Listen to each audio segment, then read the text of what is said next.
From WPRI 12 and WPRI.com, this is Eyewitness News at noon. Coverage you can count on. First this noon time, a pinpoint weather alert. Flash floods taking some residents by surprise this morning.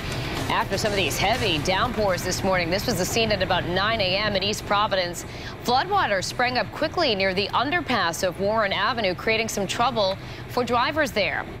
I want to take a live look outside over the city of Providence. You can see conditions much different right now, albeit it's still cloudy at this hour. The flood worries this afternoon now include all that rain collecting due to poor drainage. Meteorologist Pete Mangione is watching what's ahead for us today. But first, we want to begin with Eyewitness News reporter Steve Nielsen with details about some of the flooding that drivers were facing today. Steve?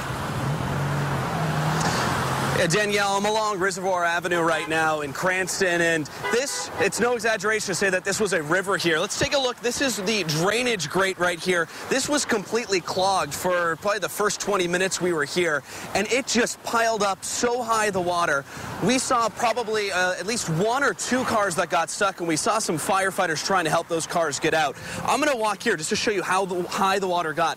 Look at all of this debris here from the wake. The debris went all the way up to here. We've now probably walked 30, 40 feet up here, and this is probably we're elevated 5, 6 feet higher than we were before. This was an impressive flooding here on Reservoir Avenue. Let's take a look at some of the video we shot earlier of cars trying to get through all of that. It basically turned into a one-lane road on Reservoir Avenue because cars weren't able to get by, and the wake that they generated when they were driving by was massive. I definitely got drenched by water several times trying to just be there and participate in what was going on.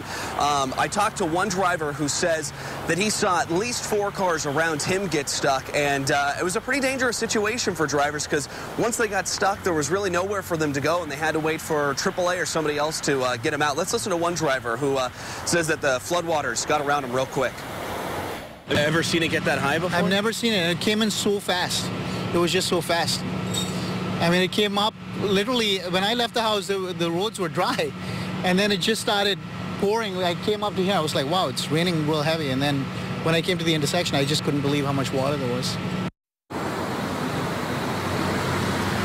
And we actually saw some water drip out of his tailpipe when they put his car finally onto the tow truck. I talked to a AAA tow truck driver there. He tells me in Cranston alone, they got 26 calls for stranded drivers because of the floodwaters. This was pretty serious stuff this morning, and it may not be over yet.